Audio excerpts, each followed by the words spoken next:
Hey, what's up guys? Welcome back to Mint FB, where I do various unboxings, reviews, and the occasional edit or two in the fingerboarding scene. If you guys enjoy that kind of stuff, you're in the right place. Thank you so much for clicking on this video, and make sure you subscribe at the end if you enjoy the content, because what I make a lot of, and just fear not, I'm here to stay. I love fingerboarding.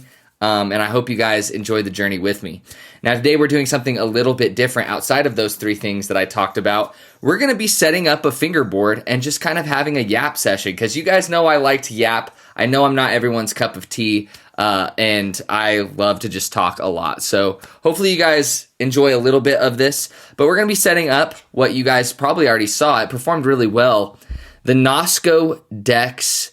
The Nosco deck that I opened up, I'm going to be setting up. Now, let me show you guys what I'm working with. Now, I'm not going to be holding it up in front of the camera and putting it together. I'm just going to be casually putting it together like you're chilling with the homie, setting up your guys' setup. So maybe set up one of your setups while you watch this video. I'll wait. You guys can go snag it, and then we can set it up together.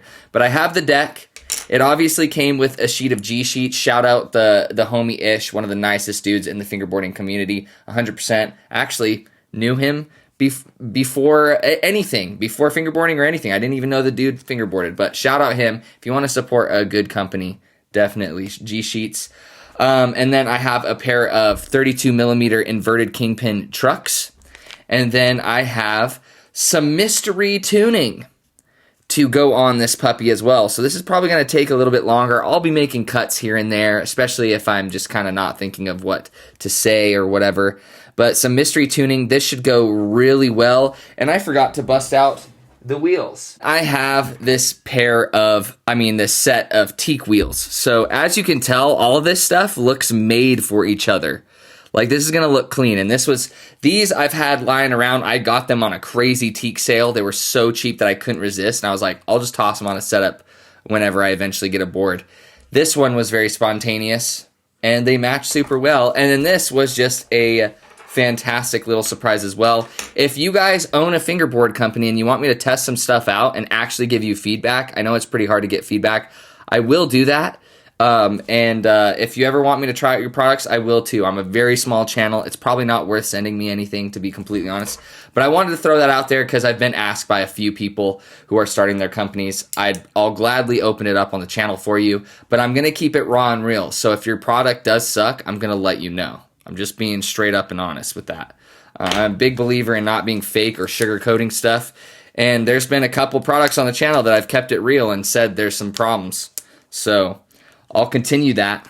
But we're opening up the trucks now. What I like to do first is kind of set out all of the individual pieces, unwrap everything. That's what everyone does, but I especially like to do that at the start. I don't like open them up or get them all ready one at a time. I usually get it all ready at once, and then I can just crank it out all at once. So I usually start by getting all the trucks and the screws set up.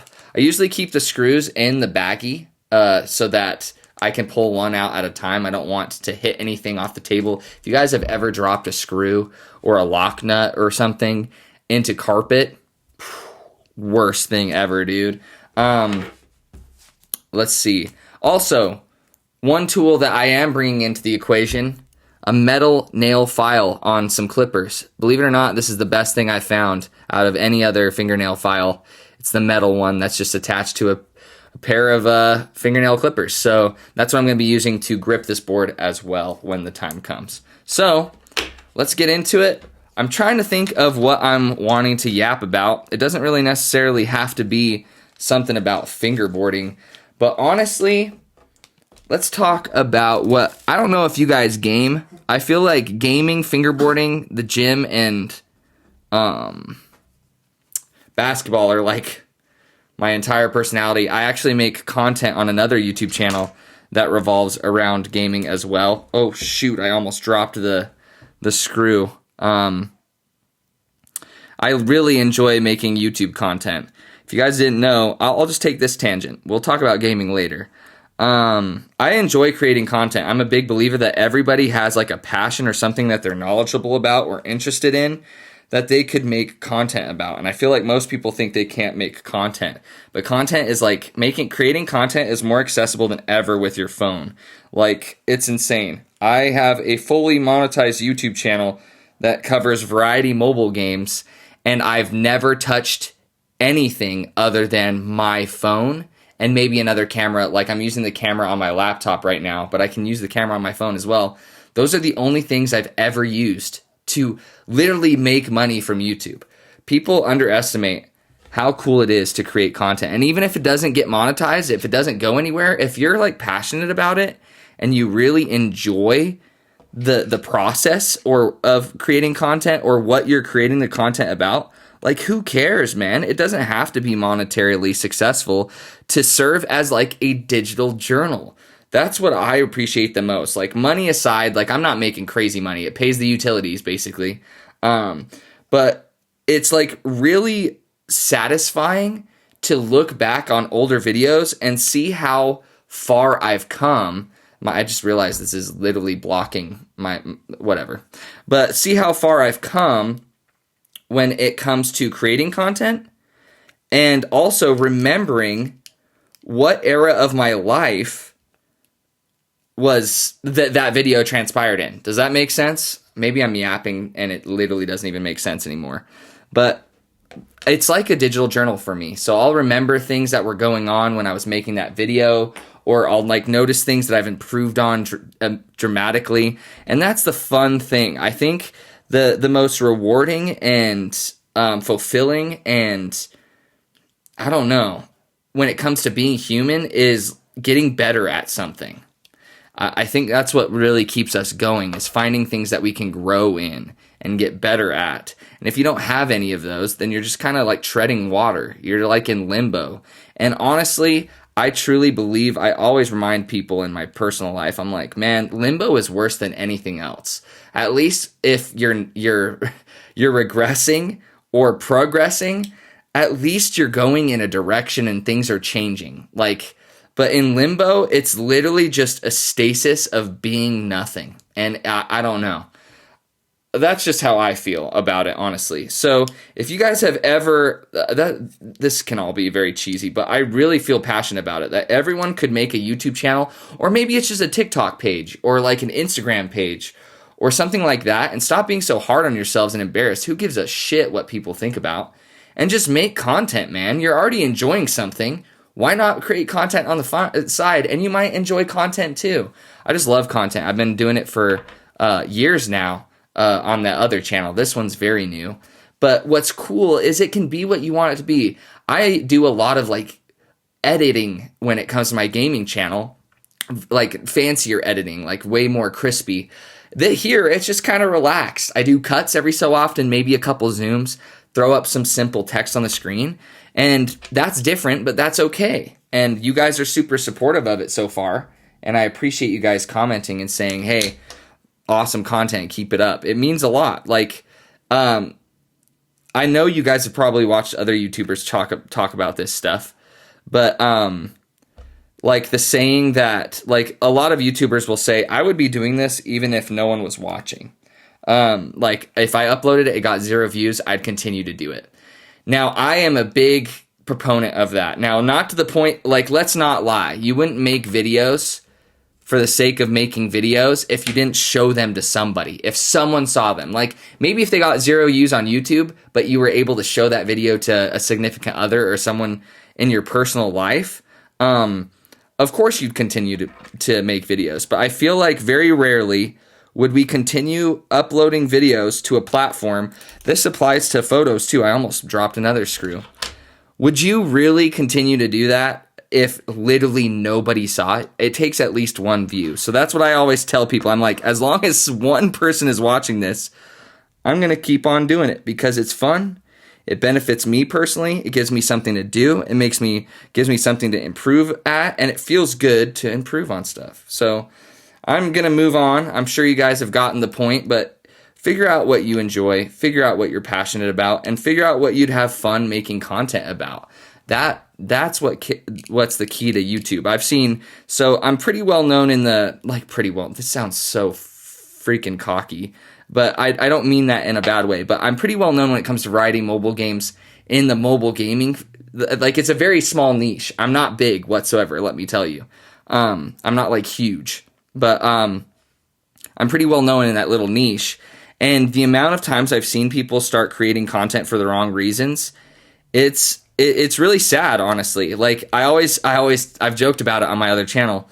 All right, and any new creator you see, give them 3 to 6 months. And I would say 9 times out of 10, they're done making content after 3 to 6 months. These trucks are going on really well, by the way. And the reason being, they're creating content for the wrong reasons, or maybe personal life gets in the way. But a majority of the time, they go in with a goal: I'm going to get monetized. I'm going to get these sort of numbers. I'm going to get partnered. I'm going to whatever. And once they don't reach that goal in that time frame, then they lose steam and they're like, well, I'm done. You have to inherently enjoy the grind. You have to inherently do what you're doing on a daily basis, regardless of what comes to fruition. Like, straight up. And rarely do people do that. Maybe they think they have the right intentions, but deep down inside they knew, man, I don't really enjoy doing this, or they don't have the right goals or mindset, and they kind of secretly know it, but they're trying to fake it to make it. You are going to peter out after 3-6 months. No doubt about it. Content creation, people see as easy, and people really can kind of blow up off of nothing, but it's not longevity. If you want longevity and you want growth, it's every day. It's a consistent thing.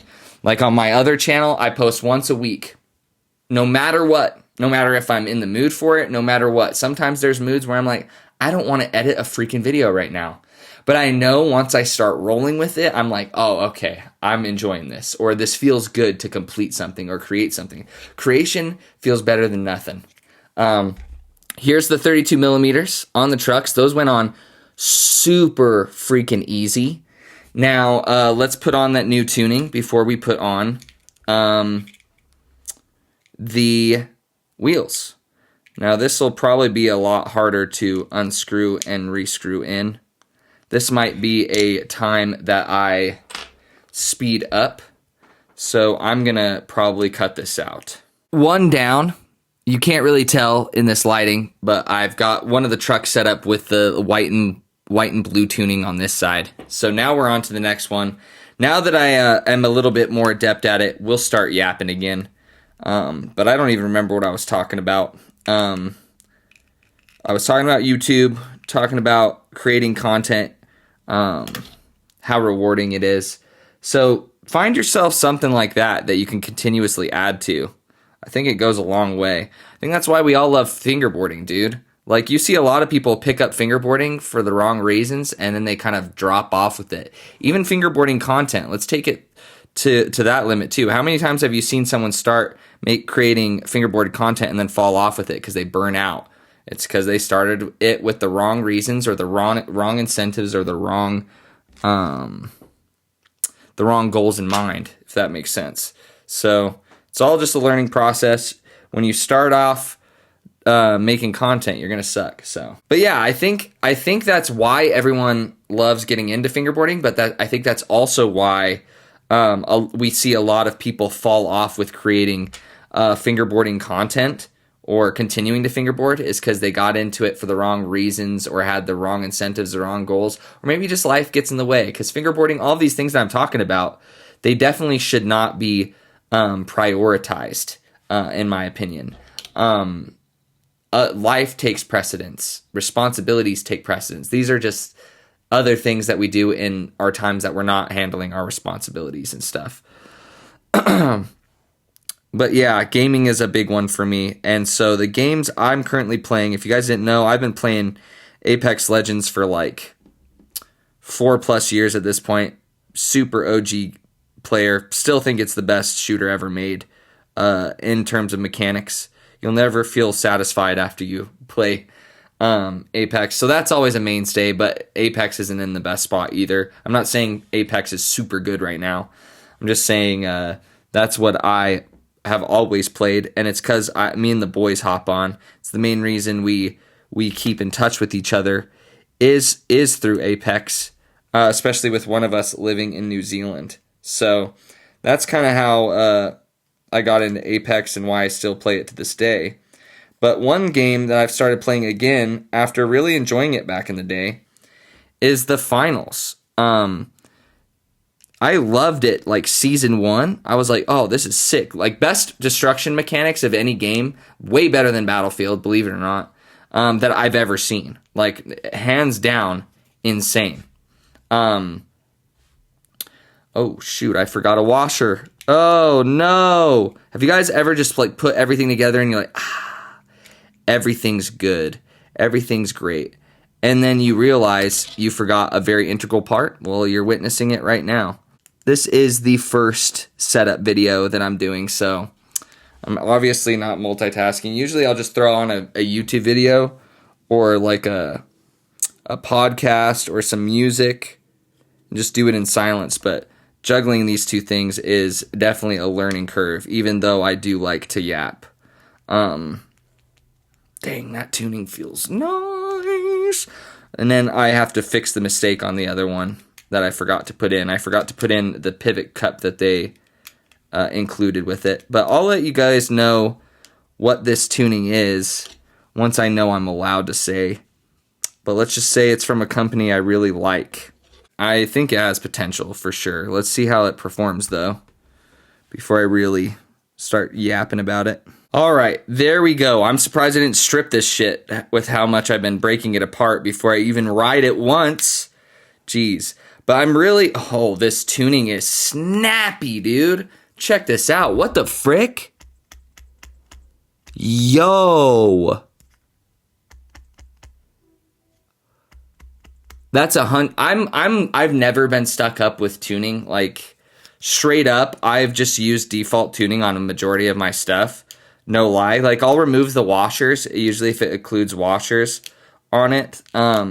It's always too tight for me, so I never end up going with it long term. But that's like the only thing I remove. And then I've bought like extra pivot cups from Rocco FB just for the moment where like one of my pivot cups blows, or like extra bushings so that if I need to throw, I just got white bushings because they match pretty much everything, and you can just toss them on in case the trucks you come with, especially budget trucks, come with super whack tuning. That's why I have that too. But by the way, I always put in my screws diagonally first, and then I do it that way. How do you guys do it? Let me know in the comment section down below. Now with wheels, I do it different every time. Sometimes, I think this time, since I'm multitasking a little bit more than usual, I'm going to take one washer off at a time. One bolt off at a time, and then put a wheel on, and we'll go from there. But aside from Apex, I'm playing the finals. The finals, oh yeah, I was already talking about that. The finals is super fun, dude. And I don't know why we stopped playing it. We loved it. We got really good at it, and then we stopped. And I wish we hadn't, because I'm back in. We started playing season 5. So we played season 1. Stopped playing for no reason, and then we started playing again at season 5. Season 6 just released at the time of making this video. I don't know when this will be uploaded. Probably not for a while. Ooh. Kind of loud bearings, but those spin, dude. Teak wheels, slept on. I don't care what anyone says. Teak wheels are like the best thing. I would never order anything else from them. Maybe some budget trucks from Teak, but other than that, I've heard their tuning's really good, but I've just never been a tuning guy. But this tuning is so snappy. Maybe that's like why some of my boards feel kind of whack, is because of the tuning. I'm finally hitting to the point where I know the importance of tuning. Those spin so good, dude. Holy shit. This is going to be fire setup. I can already tell. It's still spinning. Holy shit. So I've been playing the finals. Now I have a Steam Deck. I don't know about y'all, but I play a poop ton of indie games. I'm playing so many indie games. Right now, they just had the Steam sale for spring. And I've been playing shit tons of Wall World, if you guys have ever heard of that one. People think it's just a ripoff of Dome Keeper, but it actually does quite a few things differently. And this is kind of a hot take, but that's totally fine. I think Wall World is better than Dome Keeper, so don't slaughter me. But I play a lot of indie games usually, and then I play mobile games, obviously, for my channel. Right now, mobile game-wise, when I'm playing, Supercell just released a game. I'm actually not that big of a fan of Supercell. If you guys didn't know, that's like the maker of Clash of Clans and Clash Royale. And I dropped another one, but I got it. They just released a game called Moko, and I haven't played a Supercell game in years, or grinded one since Clash Royale. I didn't like any of the other ones, really. And it's called Moko, M-O.co, and it is a fire freaking game. It is so freaking good. You guys have no idea. It's like I don't even know how to describe it. Just go check it out. It's free. They just globally released it recently, and it's completely free to play. Like, it's actually free. The only things you can buy in the game are cosmetics. That's it. You can't buy power. It's not pay to win. It's not like mobile gaming like all the rest of the mobile games that you tend to see. It's like legitimately a real game. It's really good. So go check it out. Thank me later. But here we go. There's the wheels, the trucks, the new tuning, snappy ass tuning. Oh my god. I have shitty tuning is what this setup video is really letting me know. I don't have shitty tuning, but it's obviously mid tuning because I can already tell the difference. Now, time for the grip tape. What do you guys think is going to evolve next in fingerboarding? Like, what's going to be the big idea, the next big thing? Like, I feel like there's a lot of stagnant companies right now. Like, very few companies are innovating, but the ones that are doing some cool shit.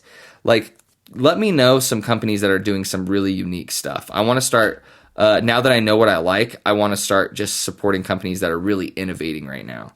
Like, for instance, the most recent one, it's a very small innovation, but the print on the back of grip tape to let you know it's G-sheets, and the material and the 0.8 millimeter thickness, like just unique stuff, subtle little unique stuff. It doesn't have to be mind-blowingly unique.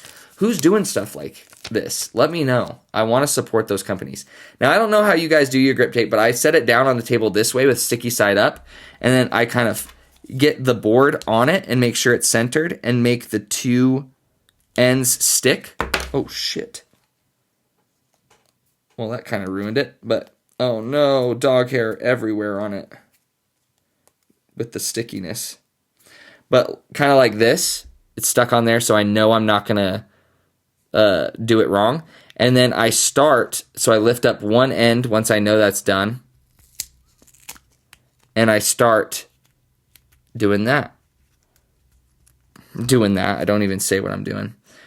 Work from one end to the other to avoid air bubbles. And if you get a few air bubbles in there, it's not life or death. You can peel it back up. But that's how I do grip tape, especially with the thicker boards. It's really hard to know if you've measured it correctly, and some of it will hang off sometimes and stuff. That's just how I avoid it. And now, time for the most satisfying. I used to hate gripping boards, believe it or not, when I first started 6 months ago, or got back into it for the first time 6 months ago. And now I love it. I think it's the most satisfying part of gripping a fingerboard. I mean, setting up a fingerboard is the gripping process. I don't know. And this is a great first for gripping a board live in a video or whatever you want to call it, because G-sheets is one of my favorite things about it is how clean it goes on the board. So it's not going to be messy. It's not going to be super hard while I'm talking to y'all. If you guys are setting up a board next to me too, like listening to this or watching this as you grip your own board or whatever, let me know what you're setting up, legitimately. I like to see what people are throwing together. It's so crazy how much variety there is in fingerboarding nowadays. So people are mixing and matching stuff that I've never thought of or heard of. Okay, there we go. I Kind of take my sweet time gripping a board, though. Just letting you guys know. I never rip through it. I just do it slow but surely. Slowly but surely. But a lot of you guys have been commenting like, oh, I'm thinking of starting up a fingerboard community. It's not really big where I'm at. Like, there's no one organizing anything. And I'm like, yeah, hell yeah, go for it. Like, you never know, man. I feel like what makes fingerboarding way more fun is being involved, at least virtually, with the community. It's like what keeps you going. If you're just left to your own devices, you're going to be bored and kind of go through phases of fingerboarding, I feel. Even I go through phases of fingerboarding, and I'm loving it, and I'm involved in all of it. Like, sometimes I'm like not thinking about fingerboarding, and I don't do it as much. But then as soon as I pick it back up again, I'm like, oh, this is why it's one of my hobbies. This is why kind of deal. So, all right, almost done. You guys are probably like, good Lord, dude, how long does it take? As long as I want. That's for sure. The problem with like gripping a board though that I found is sometimes I think I've detached it from the tape and I haven't. Okay, let's see. Oh, I broke it on accident, but it comes off super clean. Look at that. That's without rubbing it at all. Like, not the cleanest grip job I've ever done, but like without rubbing it at all. Very minimal pressure. Like G-Sheets is like comes off so clean. So now I like to rub my fingers along the edges, which you guys probably already do as well. Wow, that sounds super sus, but whatever. Just kind of rub around the edge. Wow, I need to stop saying that out loud. So wiping off that residue. It just gets worse. And there we go. Full setup, ready to beat. I never shred or do the kickflip test until I take a photo for Instagram so I can post the full setups like this. You guys have already seen this one. So here you go, a full dedicated video. But if you want to see the full setups in all their glory outside of videos like this one, it's at MintFB. Go check me out on there. I usually post edits and photos and obviously stories every so often, but excited to skate this. Check that out. It's a clean ass setup. Let's get it. All right. Thanks for watching. If you've even made it to the end, that'll be so impressive. Appreciate you guys. I hope you guys are staying safe. I'll have a review for this soon, and take it easy.